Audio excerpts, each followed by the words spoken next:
Hello friends, welcome to my Bios academy channel. आप सभी का हमारे बायोस अकेडमी चैनल्स में स्वागत है। अगर मैं कहूं कि किसी मेज पर फूलदान में सजा हुआ वो कोमल और खूबसूरत सा दिखने वाला फूल असल में एक बेहद एक क्रूर और जटिल मैन्युफैक्चरिंग प्लांट है, तो शायद सुन के थोड़ा अजीब लगे। हाँ, बिल्कुल अजीब लगेगा। हम तो फूलों को बस सजावट की चीज मानते हैं ना। हाँ बिल्कुल, एक कलाकृति या भावनाओं को व्यक्त करने का जरिया। लेकिन आज हम जिस बॉटनी के विस्तृत नोट्स पर ये गहन चर्चा करने वाले हैं वो सब बदल देगा। हाँ।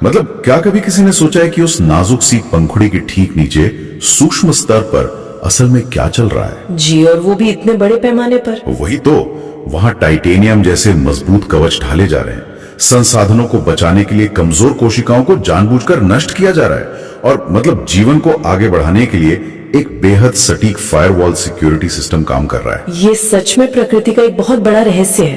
तो आज की इस डीप डाइव का हमारा मिशन यही है। हम एंजियोस्पर्म्स यानी आवृत बीजी पादपों के जनन अंगों, परागण की यात्रा और फिर अंत में कैसे एक बीज और फल बनता है, इस पूरी वैज्ञानिक प्रक्रिया को खोल कर रखेंगे। तो चलिए इसे थोड़ा विस्तार से समझते हैं। ये शुरुआत ही अपने आप में नजरिया बदल देती है। हम अक्सर प्रकृति की बाहरी सुंदरता में इतने खो जाते हैं कि उसके पीछे काम कर रहे उस ठंडे और गणनात्मक विज्ञान को नजरअंदाज कर देते हैं। बिल्कुल सही कहा। अगर हम इन नोट्स का गहराई से विश्लेषण करें ना, तो सबसे पहली बात जो स्पष्ट होती है वो ये है कि फूल पौधे के लिए कोई लग्जरी नहीं है, ये उनका लैंगिक जनन अंग है। और एवोल्यूशन के नजरिए से देखें तो पौधों के सामने एक बहुत बड़ी चुनौती होती है कि वो चल फिर नहीं सकते ना। एकदम सही, वो जानवरों की तरह चलकर अपने जोड़ीदार तक नहीं जा सकते। वो जमीन में एक ही जगह पर जमे हुए हैं, इसलिए उन्हें अपनी इस जनन प्रक्रिया को एक बाहरी फैक्ट्री की तरह स्थापित करना पड़ता है, और वो भी इतनी चतुराई से कि दूसरे जीव उनके लिए काम करने को मजबूर हो जाएं।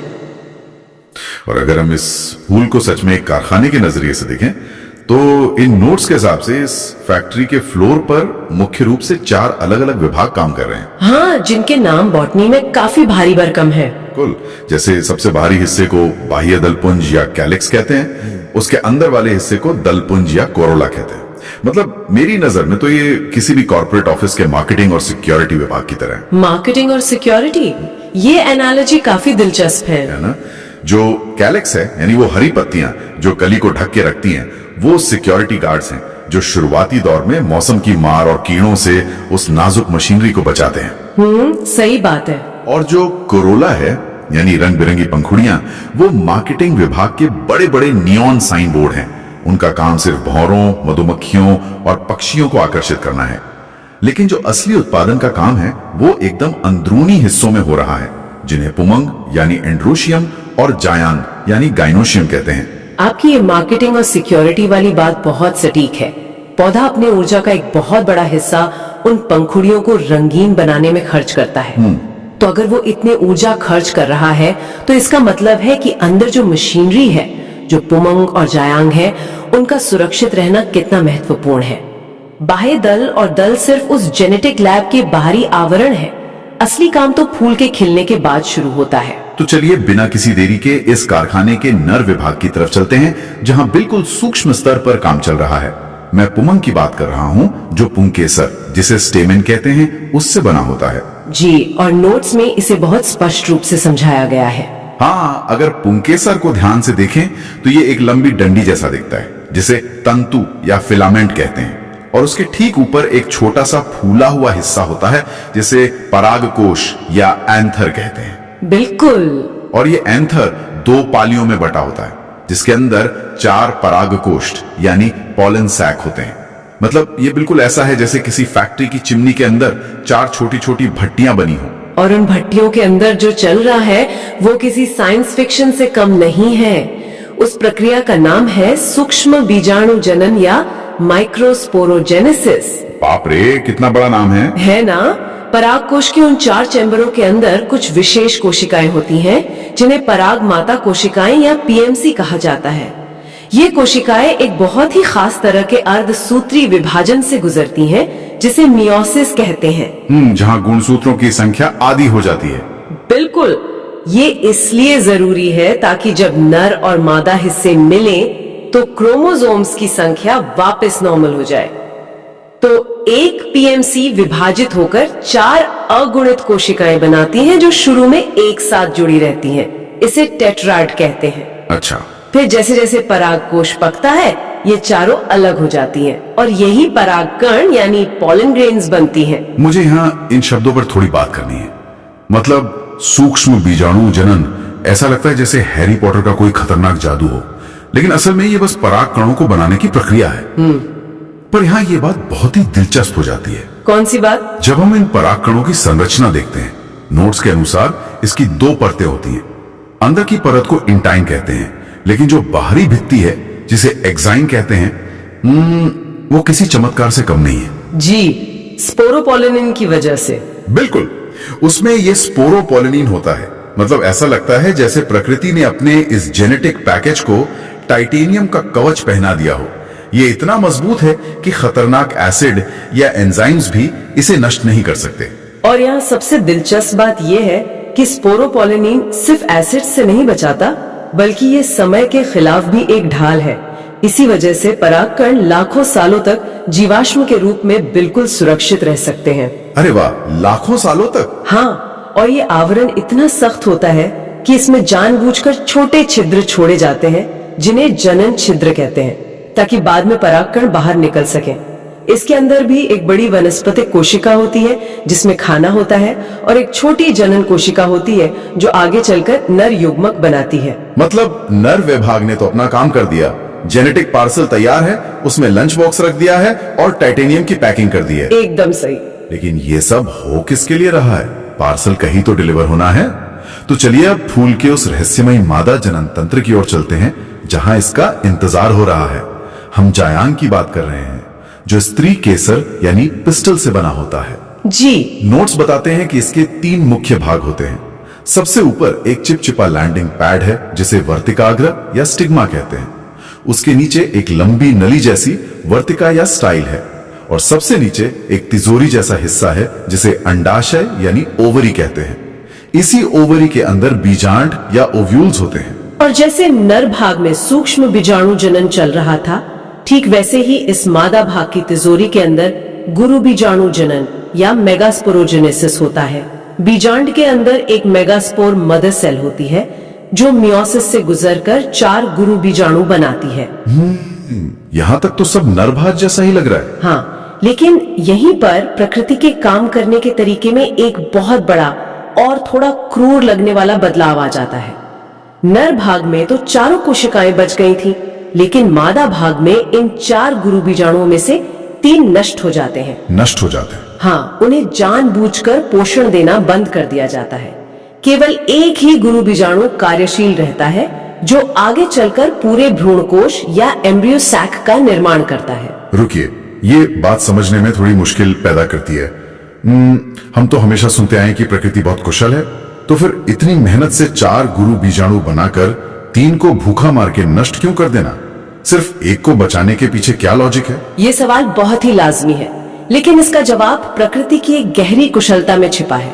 इसे हम रिसोर्स एलोकेशन कह सकते हैं। एक नए भ्रूण को पालने के लिए बहुत अधिक ऊर्जा और पोषण की जरूरत होती है। हाँ, वो तो है। को अगर पौधा अपने सीमित संसाधनों को 4 अलग अलग कोशिकाओं में बांट देगा तो शायद चारों कुपोषित रह जाएं। इसलिए प्रकृति सारा पोषण केवल एक ही कोशिका को दे देती है। वो एक सुपर सेल की तरह काम करता है।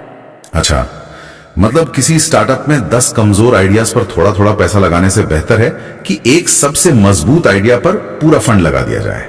बिल्कुल सटीक एनालॉजी है ये, और ये इन्वेस्टमेंट कितना शानदार परिणाम देता है ये हमें उस भ्रूण कोश की संरचना में दिखता है। वो एक बहुत ही अनोखी 7 कोशिकीय और 8 नाभिकीय संरचना बनाता है।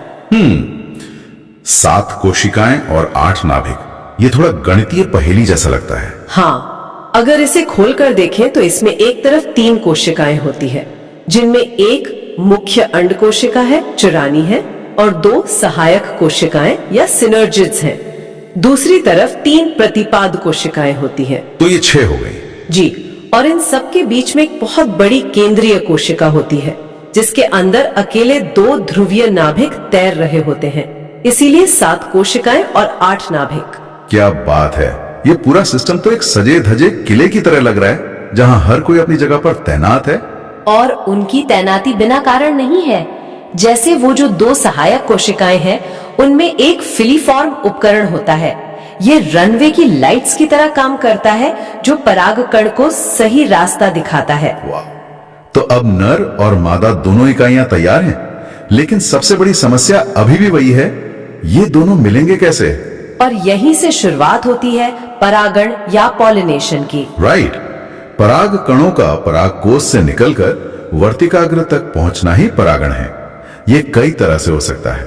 अगर एक ही फूल का परागण उसी फूल पर गिरे तो स्वपरागण, अगर उसी पौधे के दूसरे फूल पर जाए तो सजात पुष्पी परागण। जी। और जो इवोल्यूशन के नजरिए से सबसे बेहतरीन है वो है परपरागण, जहां पराग कण किसी बिल्कुल अलग पौधे के फूल पर लैंड करता है और इस पार्सल को डिलीवर करने के लिए पौधे हवा, पानी और सबसे जरूरी कीट पतंगों या पक्षियों का इस्तेमाल करते हैं। पर ये डिलीवरी सिस्टम बहुत अनिश्चित होता है ना। परागकण किसी भी पेड़ की पत्ती या किसी अलग प्रजाति के फूल पर गिर सकता है। जैसे अगर आम का परागकण नीम के फूल पर गिर जाए तो कुछ नहीं होगा। और यहीं पर उस फायरवॉल की बात आती है। अगर हम इसे व्यापक संदर्भ में देखें तो ये प्रक्रिया प्रकृति में कंपैटिबिलिटी का सबसे बेहतरीन उदाहरण है। जो स्टिग्मा है वो एक हाईटेक सिक्योरिटी गार्ड है। मतलब वो चेक करता है कि परागकण सही है या नहीं। बिल्कुल। दोनों के बीच एक केमिकल डायलॉग शुरू होता है। अगर स्टिग्मा पहचान लेता है कि परागकण गलत प्रजाति का है या जेनेटिक रूप से बहुत करीब है, तो वो उसे रिजेक्ट कर देता है। वो उसे अंकुरित ही नहीं होने देता। केवल सही पासकोड मैच होने पर ही एंट्री मिलती है। ये तो बिल्कुल साइबर सिक्योरिटी जैसा है। और जब पासकोड मैच हो जाता है तो वो एक कस्टम हाईवे या सुरंग बनाता है।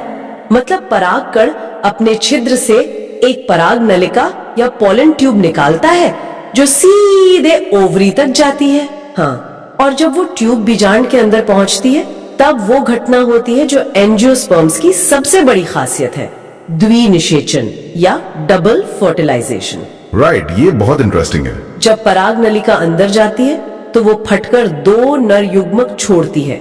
यहीं पर 2 घटनाएं एक साथ होती हैं। पहली है सिंगेमी, जहां पहला नर युग्मक अंड कोशिका के साथ मिल जाता है और जाइगोट बनाता है। तो इन सब का आखिर मतलब क्या है? अगर मैं गणित लगाऊं तो एक नर युग्मक और एक अंड कोशिका, एक और एक मिलकर हो गए 2, यानी जाइगोट एक द्विगुणक कोशिका बन जाती है। बिल्कुल। ये तो समझ आता है, लेकिन उस दूसरे नर युग्मक का क्या हुआ जो ट्यूब से निकला था? और यहीं पर प्रकृति अपना मास्टर स्ट्रोक खेलती है, जिसे त्रिसंलयन या ट्रिपल फ्यूजन कहते हैं। वो दूसरा नर युग्मक उस बड़ी केंद्रीय कोशिका में जाता है जहां वो 2 ध्रुवीय नाभिक बैठे हुए थे और वो उनके साथ जुड़ जाता है। रुकिए, फिर से गणित लगाते हैं।